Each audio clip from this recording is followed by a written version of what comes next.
What's up, tribe? How you guys doing? This is 90 Day Fiancé Happily Ever After, Season 6, Episode 4. I'm a little late. Sorry, we gonna get caught up this week. So Asalu and Kalani, I believe it is. So Kalani goes to the furniture store with her sister, and they get to talking about the state of things with her and her husband. And she actually admits that at this point they're not even sleeping together. She said that, he has his game room down the hall, and most days that's where he ends up sleeping. And that they're not, the only time he really comes in the bedroom is when he horny and he want to get him a piece. And then he does what he got to do, and then he roll on back out and does what he has to do. Going back down to his little spare bedroom. Now let me go before I go any further. I need to ask a question, and maybe y'all can help me out in the comments because y'all know I'm new to this couple. How big is her mama house? I mean, the two of them living there with their kids. She there. The sister that moved in. The sister that got her own room. She got the craft room. And then your husband, y'all got y'all bedroom that y'all share. You got a room for your kids. And now now he got a whole gaming room to himself. I mean, no disrespect. And I mean, I'm all for your mama having a 5-6 bedroom house. Like, I respect the hell out of that. But damn. You taking up that much space in your mama house? Yeah, it's time for you to get your own place. It is time for you to get your own place, okay? Because y'all taking up 4-5 bedrooms. No, ma'am. No, ma'am. So, they end up, like I said, she end up, pouring her heart out, to her sister. And her sister is like, girl, that is no way to live. Like, that is not marriage. Y'all are roommates, okay? At this point, y'all are roommates. And if there's no romance there, and y'all, and I don't know what to tell you. Like, you need to figure some things out. Like, you really need to figure out whether this is where you want to be and what the state of your marriage is really going to be, because this is not cool and this ain't fun. And I was with them. I was like, girl, like, that's a roommate. That's a roommate with booty call intentions, okay? Like, that's you got a roommate, and every once in a while, if he ain't got nobody coming over and you ain't got nobody coming over, y'all get y'all little woo in into the next. No ma'am. No ma'am. So later on in the episode, she tries to have a conversation with him and explain to him how, she felt about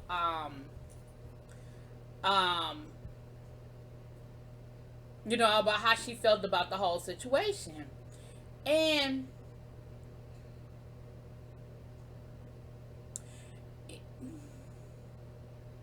I don't know if he didn't get it or didn't want to get it.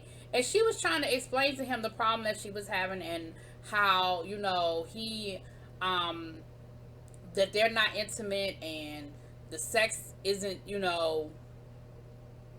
they need to get creative with the sex, and they need to do some different things. Like, if you're getting bored with me, like, we need to figure some stuff out, And she started talking to him about role playing and, doing little kiki stuff or whatever. And at first he wasn't trying to hear it. He was like, role playing, that's stupid. What are you talking about? But then, he sort of kind of got her, she got him into it, and he was kind of like, okay, all right. And then she said something about, I don't know, it was something real simple, like something about cooking dinner. I don't know, it was something stupid. And he totally flipped out. And I guess that's the temper that I hadn't seen yet. And that's the temper that they kept talking about. And she was like, well, we'll, the old, Aslu, well, we're going to see the old Asalu come out, and this, and this. Well, I saw it, and it is not cute. I mean, he definitely, flipped it. So by the time he got mad at her because she was crying, and he was like, why are you always crying? You don't need to be crying. I don't understand why you're crying. Why are you always crying? It's nothing wrong with you. And she was like, but I'm emotional and I'm upset and I feel the need to cry. Like, you can't tell me that I can't cry. You can't tell me that it's stupid for me to cry. Like, that's how I feel. I'm in my feelings or whatever. It was a weird conversation. He need to get it together or it's gonna be a problem. Like, he really needs to get it together. I don't know. So then we have Angela and Michael. Listen, Angela is having her surgery. She done had the surgeon talk to Michael. Michael said, listen, I mean, the surgeon was like, listen, I understand how Michael is thinking. Michael is from Nigeria. And Nigerians are like, unless it's about to be a life or death situation, they don't believe in surgery. They don't believe in having elective surgery or unnecessary surgery. And so I absolutely understand how he feels. Angela is nervous because she's having the back-to-back surgeries. And he basically was like, well, I hear what you're saying. Thank you for talking to me. I love you, And then she has the surgery. First of all, she was having a panic attack when they were trying to put the anesthesia over her over her nose. And she was like, yeah, no, we're not doing that. That's not going to happen. No, ma'am, no, Pam. And they basically gave her some happy pills, and she calmed down long enough, child. And so, cause she was like, well, then I guess we ain't gonna do the surgery, cause you ain't putting that on my face. I ain't doing it. But baby, I guess by the time they got that happy pills on her, honey, she was feeling better, and she calmed down long enough for them to put the thing on her face. And at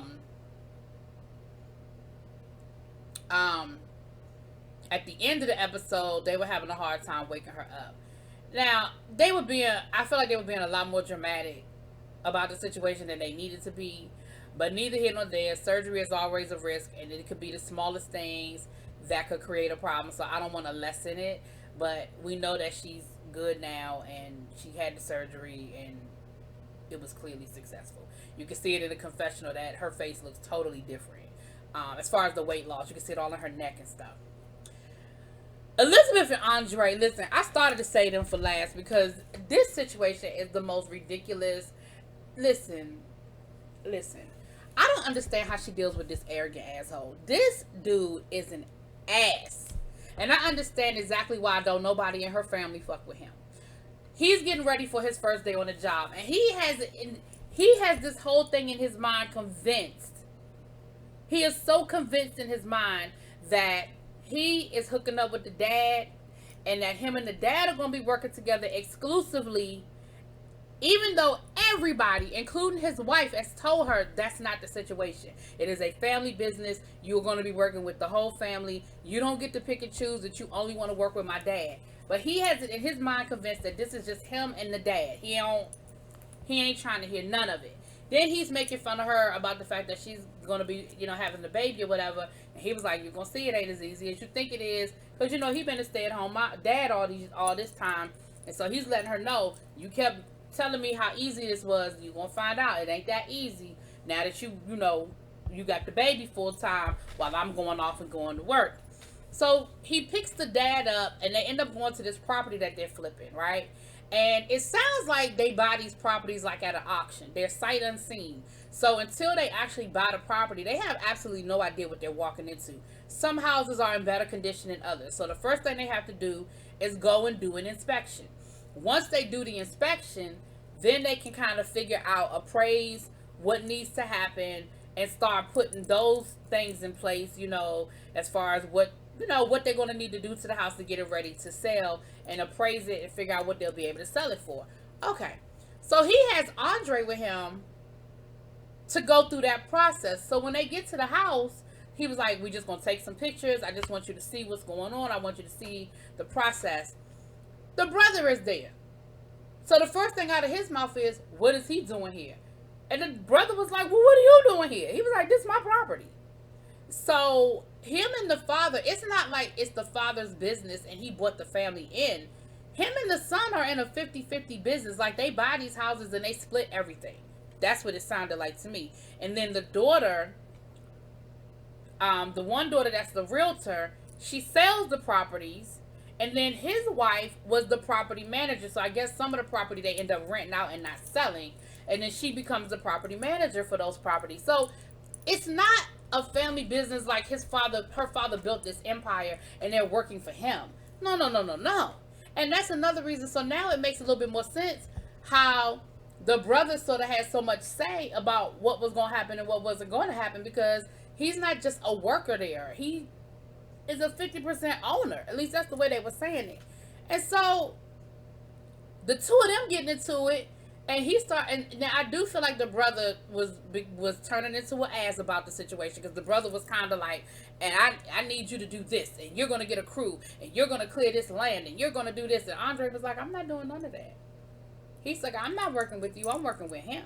Me and him working together, talking about the dad, and the father was like, that's not what I, no, Then here come the sister in her feelings. She didn't shown up, and she's all in her feelings because she's like, well, I don't understand how he's here. Talking about Andre. Why is he here? I don't understand, why is he here? This is my property. I'm supposed to be selling this property. Ma'am, that house ain't nowhere close ready to be sold to nobody. So why are you standing? Why are you showing up arguing over a property that ain't even ready to sell? Like, I felt like that was like real extra for the cameras. And they have this whole argument and fight. And the father is like, see, this is what I ain't want to happen. I ain't want to be in the middle of this. I didn't want this to turn into this. He said, see, this is the problem. We really need to sit down and we really need to figure out a way that we're going to work through this, because this is ridiculous. And this is exactly what I wanted to avoid. So everybody kind of calmed down a little bit. The sister finally admitted, well, maybe I jumped the gun a little bit, but I just didn't understand why I was being excluded. I felt like you were trying to exclude me. Mind you, Andre, the whole time, is on the other side of the room like, this is my property. I'm selling this property. I'm selling this property. This is my property. That's what the father told me. Isn't that what you told me? This is my property. And the father was like, that is not what I said. Child, the father was like, I'm just going to leave all y'all here because I'm not doing this. Like, if I got to walk back, then that's what I just got to do. I'm not doing none of this. No, ma'am. No, ma'am. I'm not doing none of this. So, child, that's a whole mess right there. So, Jovi and Yara, they got the baby out. Now, listen, they are having some classic battles when it comes down to a new mom, and a young relationship, right? Jovi's thing is, I want us to be able to do things, like, I get it that we have a baby. I know we can't do everything, but I'm going to be leaving in a couple of weeks. I want us to get out the house and get some fresh air and not just be cooped up in the house with the baby all the time. And he's trying to get her to chill out and relax long enough to enjoy lunch. Like Yara couldn't even sit there for them to have lunch. And then, Lord, Yara had to breastfeed the baby. And Jovi was so uncomfortable when she whipped that boob out at the table. And he was like, I didn't even know that was legal. Like, I mean, if I was having lunch with my friends, it would make me feel weird if a woman was breastfeeding. And I was like, damn, Jovi, so you feel some kind of way about it. And that's your own baby. So then, she didn't even feel comfortable. And I will say this, they were in the sun. But she was like, the sun is on the baby. They tried to cover the baby. Like, he tried to do everything to get her to feel comfortable. And she just couldn't do it. And so finally they ended up just taking their food to go, because she just couldn't even sit there long enough. And like, that's a new mother thing. Like, that is a new mother thing. So they get back to the apartment and she's upset that he's leaving. And he's like, listen,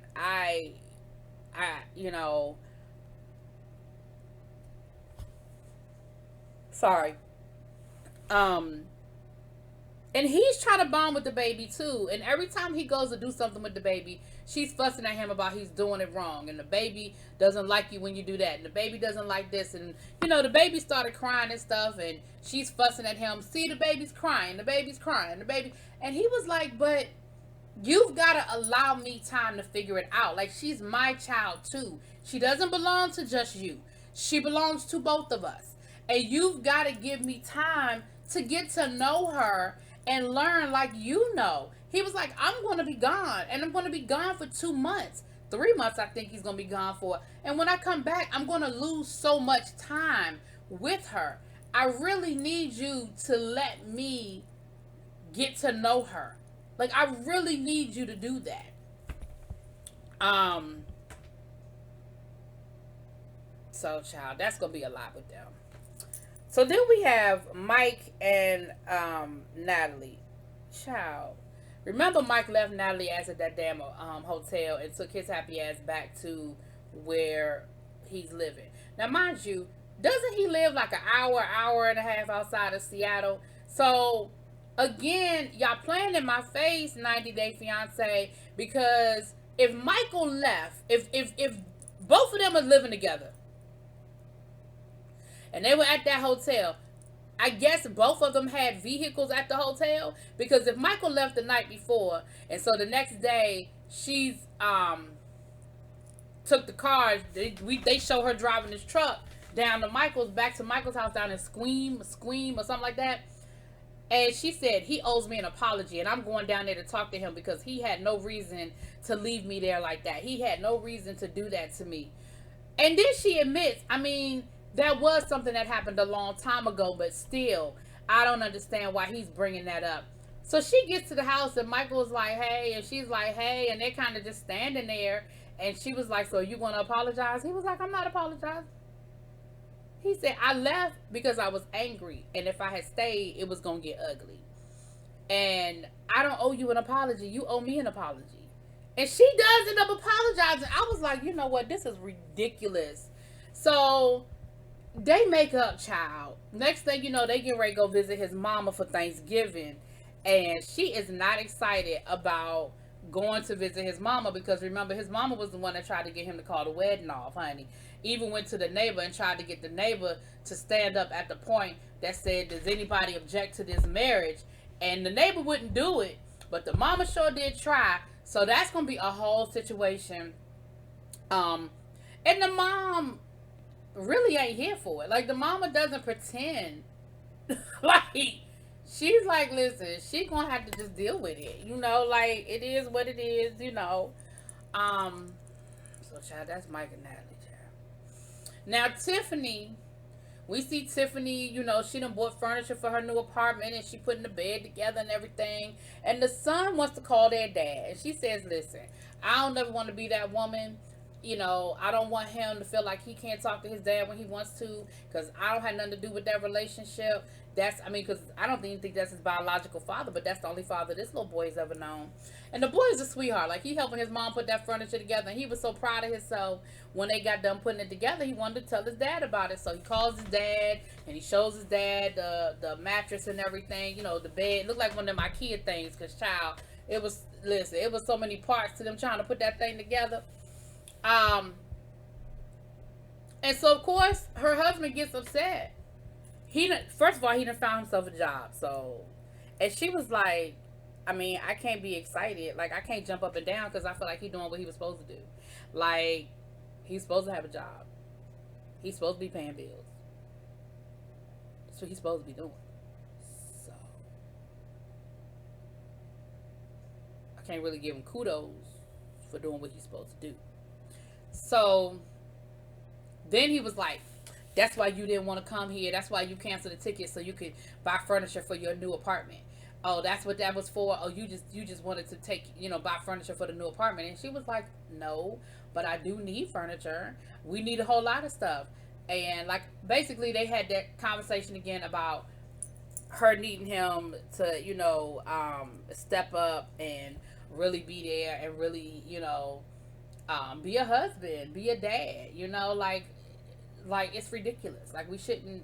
I don't know why we keep going in these circles. Like, it's too much. It's too much. And that was pretty much it for the episode. Like I said, I'm an episode behind. Oh no.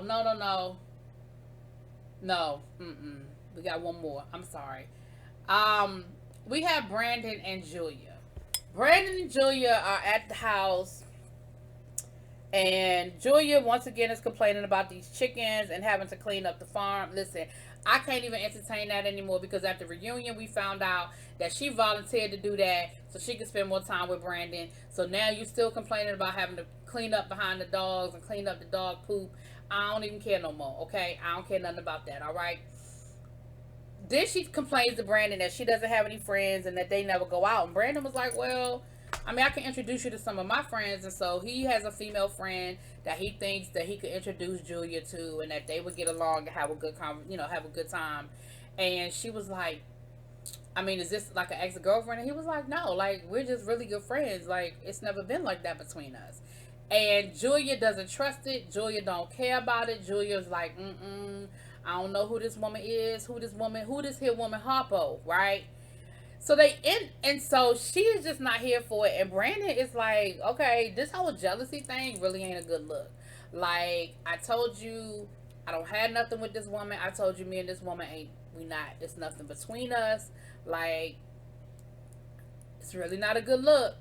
We're gonna go out to dinner with my friends and we're gonna have a good damn time. And that's it. That's all. Okay? So that, I think, was the last couple. And so I'm gonna go ahead and get us caught up either today or tomorrow. Y'all let me know what y'all think. Drop it in them comments. Peace.